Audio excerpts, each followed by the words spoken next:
Welcome to Close Listening. I'm Zach Morgenstern, joined as always by silent co-host Ludwig von B. And I'm here today to talk about my experience listening to McCartney III. Now, this is not an album I love, but it's an album I came to quite like. And the reason I came to quite like that album, I think, comes down to something called intertextuality. Now, intertextuality, it's an academic buzzword. I'm not a particular expert on it, but it's basically the idea of reading a text, knowing it as connections to another text. So lots of literature through the ages has been inspired by or satirized or reimagined content from the Bible.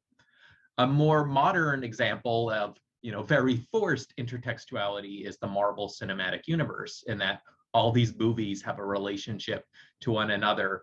I remember when Avengers Endgame came out, I'd seen a few of the Marvel movies over the year, and I thought, okay, this is going to be some big dumb parody, and I'm just going to go and laugh at them stupidly trying to smush all these heroes into one movie.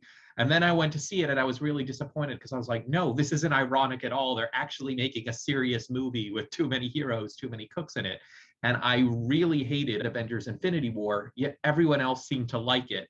And I did my research, and it turns out that people actually were normal people were committed to seeing virtually every single one of these Marvel movies and then appreciating these Avengers movies as the culmination of all of them. And I don't love that idea, but I have to say it kind of works. Another example with Marvel, I like the movies of Taika Waititi, What We Do in the Shadows, and Hunt for the Wilder People. So I was really excited when he directed a Marvel movie. And so I went to see Thor Ragnarok expecting it to be his subtle, understated New Zealand brand of comedy, and it mostly just seemed like a generic blockbuster to me. But then a couple years later, I went back and actually watched most of the Marvel movies, and I realized all the ways in which Taika Waititi's style did come out in the story and why so many people were saying it was a really funny and different superhero movie.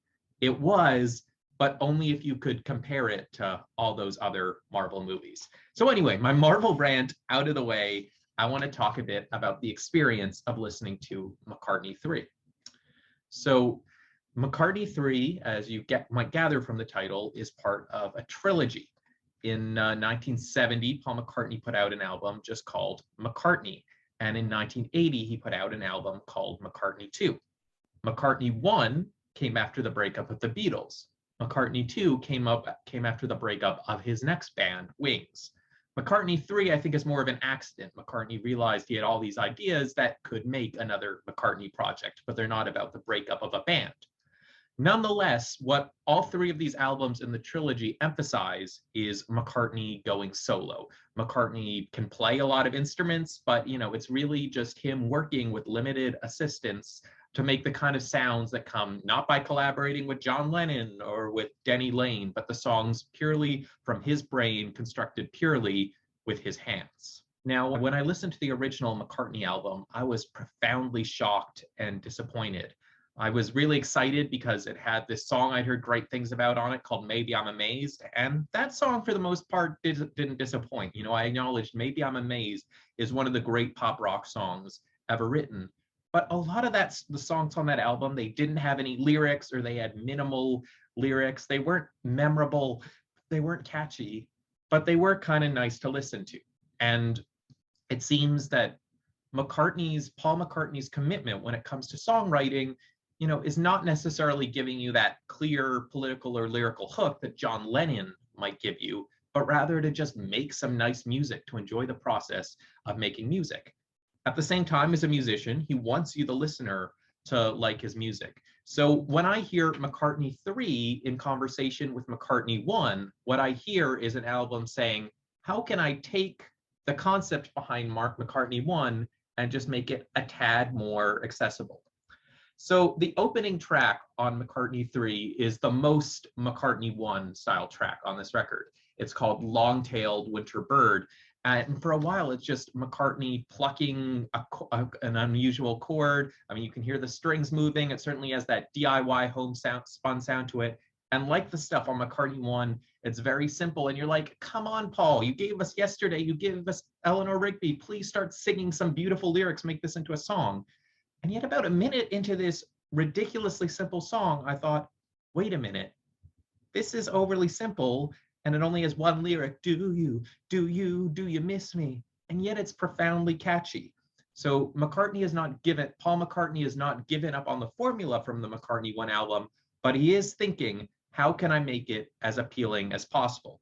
And the rest of the songs on this album, they do have that overly percussive, overly string plucky, homespun sound to them.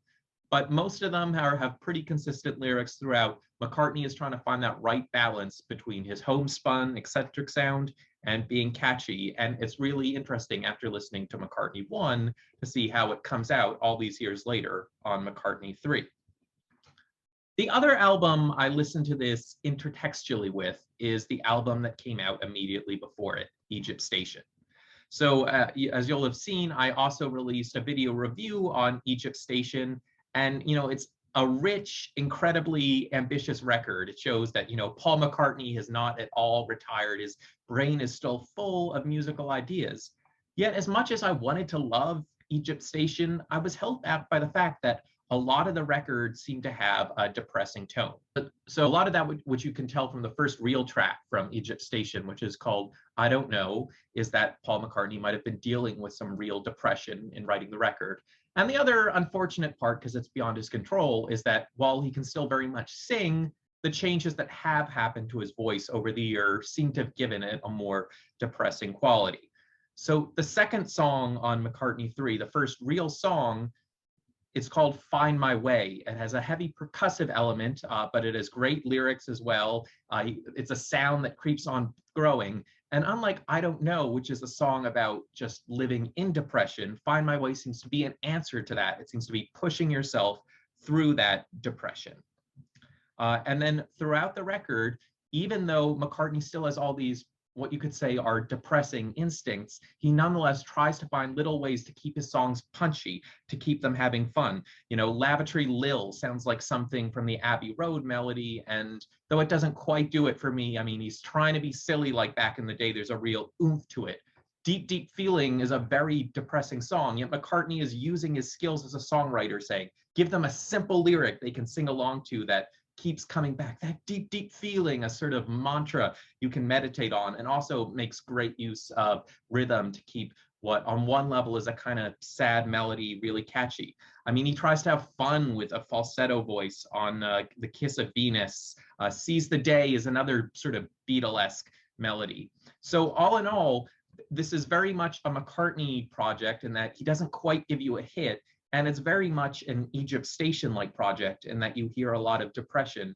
Yet McCartney seems to be aware of those flaws and trying to find ways to both be the man who he is right now and still try to patch up the things that people might not like about that and try and make it more interesting. Another song I'd like to shout out here is track 4, Women and Wives. There's something about the production on this one that particularly reminds me of Johnny Cash's final recordings, particularly the resonance on the piano. And while those recordings, intentionally or not, seem to be dealing with Johnny Cash's mortality, Paul McCartney doesn't give the vibe of giving up anytime soon. Yet, it's still interesting to hear from McCartney in his 70s, a similar approach to sound that Johnny Cash took in his 70s. The album ends with a song called When Winter Comes. It's a folksy, animal-loving farm song, kind of in the spirit of McCartney's much older song, Heart of the Country.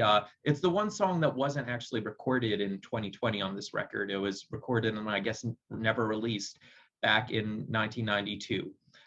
And it's the closest thing to a hit on the record. It's a nice, cozy way to end it. So you could project all these intentions onto McCartney. Maybe he's trying to create an album that's more fun, less depressing than Egypt Station. Maybe he's trying to create something that is a bit catchier than the original McCartney album. But at the end of the day, that could all just be projection, because the last song is just McCartney being himself, that animal lover who wants to be cozy with his family on the farm. And, it's great when the last track on the album is really a high point. So let me know in the comments what you think of McCartney 3. There's also an album where various contemporary artists did covers of all these tracks with McCartney's blessing. So I'm curious to listen to that sometime soon. Also, embarrassingly, never listened to McCartney 2. So that's certainly on my list for sometime in the future. But let me know what you think in the comments below. I'm Zach Morgenstern. This is Ludwig von B. See you next time.